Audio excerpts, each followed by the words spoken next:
I want to thank you for being here the last several days. It's interesting. We talk about normalization of relations between our great nations. And 40 years ago marks the official beginning of relations between the U.S. and China. 40 years ago, Henry Kissinger, who was perhaps most known for having been the face of diplomacy from the United States in that effort. 40 years ago, Henry Kissinger was older than I am right now. He was 55 years old. I'm 52. 40 years ago, I was a 12-year-old boy. 40 years ago, I was a 12-year-old boy who lived in a small village of 250 people. I shared a bedroom with 3 brothers. We raised crops and goats and chickens and pigs. We had no television. I had never been to China. I had never been in an airplane. That was 40 years ago. Look at what has happened in 40 years. 10 years after that, that same little boy from a little village with no TV and then sharing a bedroom with his brothers and raising goats and chickens and pigs had a degree in East Asian studies. I had lived in Asia. I had traveled to China. Think about that. Think what can happen in just 10 years in that case. Look what has happened in 40 years. For us to be concerned about what is happening here is good. It's healthy. As this panelist group has just said, there are still issues. We do need to talk about regulations. We do need to talk about the protection of intellectual property. We do need to talk about the access to markets. But look how much has happened in 40 years. We have made tremendous, tremendous progress. Just a few weeks ago, last month, I met Henry Kissinger. We were both at a funeral of a mutual friend. You think about what has happened in his lifetime, what has happened in my lifetime, what has happened in the lifetimes of all of you who are here, who have taken time to be a part of this summit.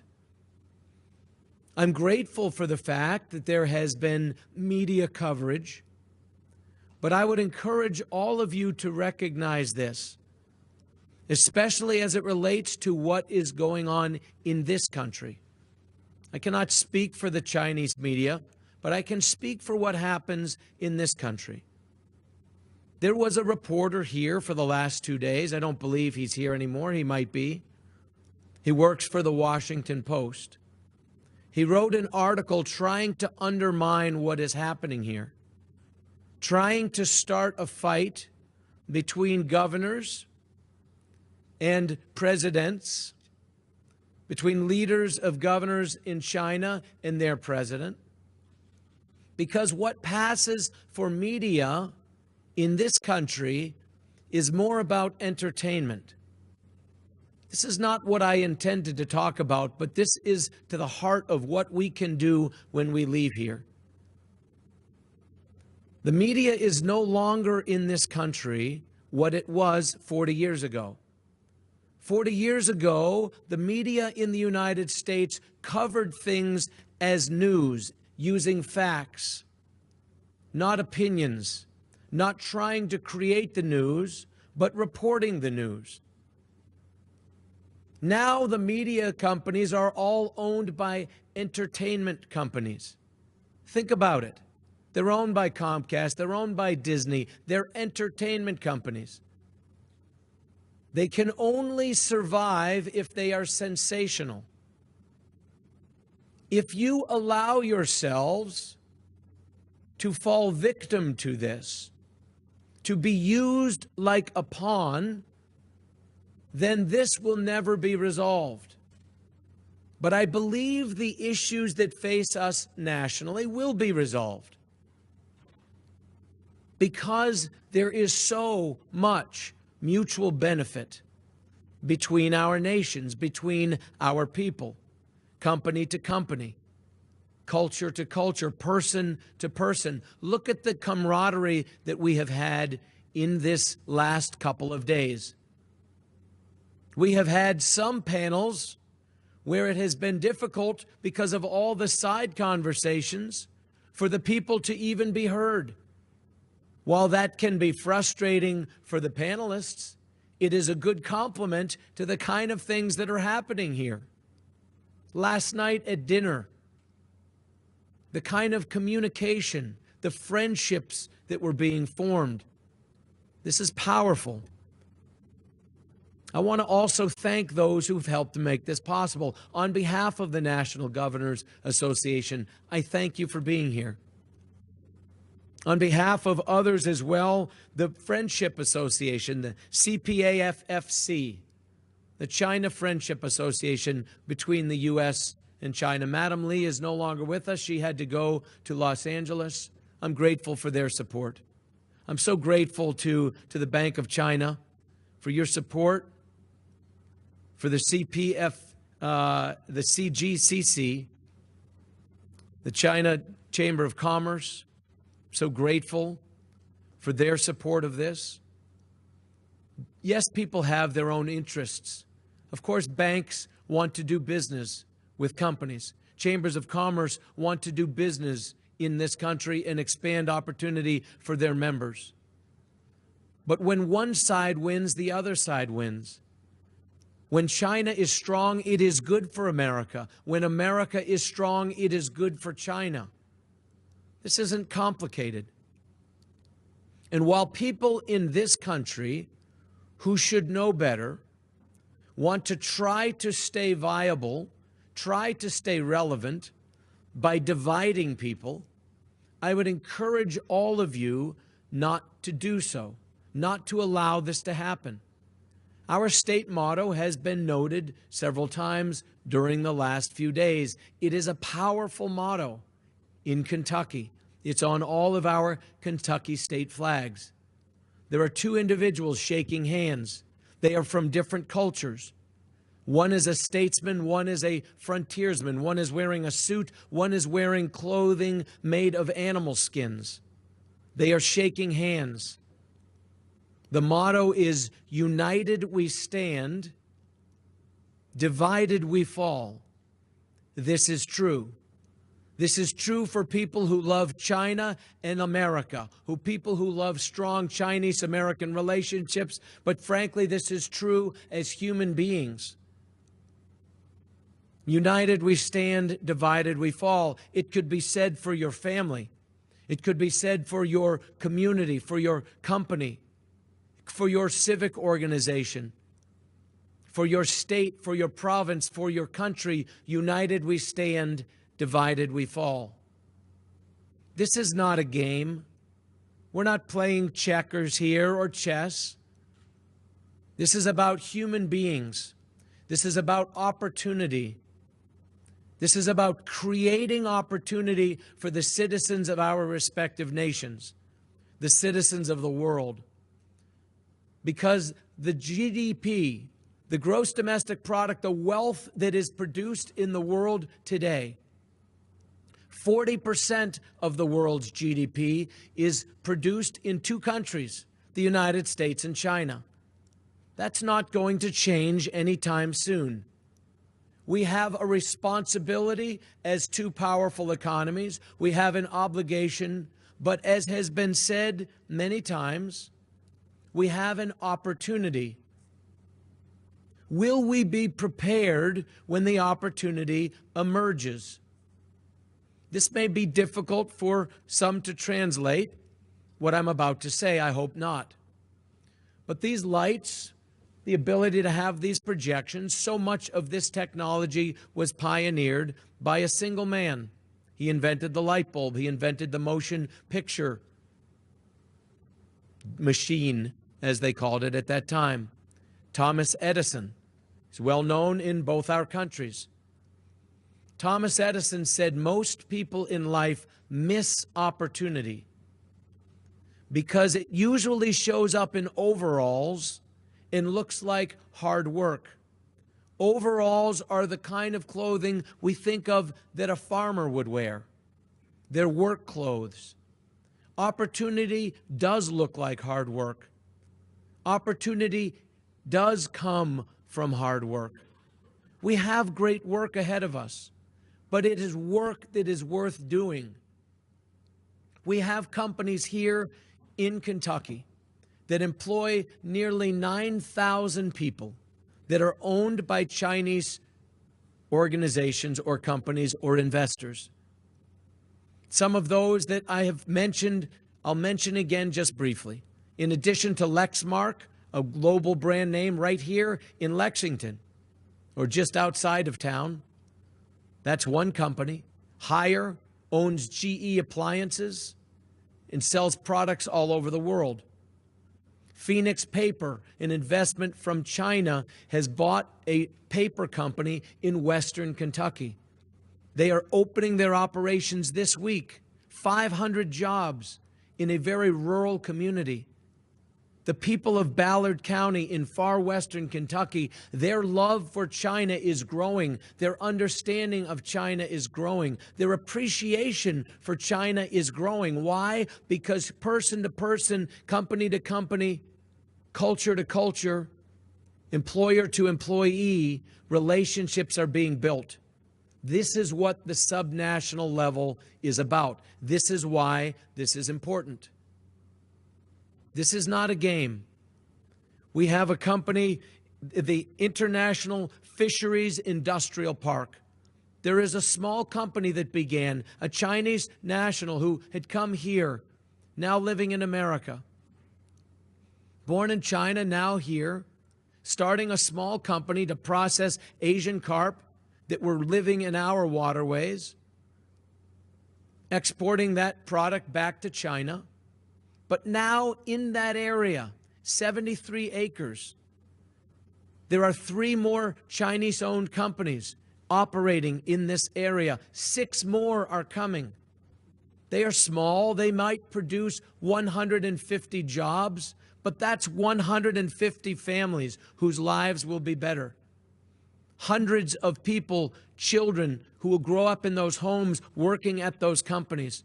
Communities where restaurants and stores will be made better because people will be spending money because a Chinese investor invested and created opportunity here in Kentucky. The same things are possible in every state in America. The same thing is possible in every province in China. There is capital, there is interest in it going in both directions. I would encourage you, please, to leave this place, as has been said here. Consider yourself to be ambassadors. That is a good word. Consider yourselves to be ambassadors for what we are doing here. Yes, there is opportunity up here. Yes, there is need for things to be resolved. It will be resolved. It always has been. Look how far we have come in 40 years. This is a blip on the radar screen. China has a long history. America has a relatively short history. And yet here we are, the 2 largest economies in the world. We need one another. We are better when we work together. Where there is suspicion and where there is misunderstanding, it goes away when people talk, when people trade, when people cross cultures by going to schools in one place or the other, as was noted. I would encourage you, please, to go out of here and disregard all the negative people, the people who want to undermine what is happening, the small-minded people, like the reporter from the Washington Post, who has a small mind that's focused only on controversy, only on contention, only on a headline, only on trying to get somebody to buy one newspaper for one day, to get some eyes, to get some clicks. It's foolishness. And what happens from small minds? Nothing in the continuum of history. Small minds do not change the world. Henry Kissinger was not a small mind.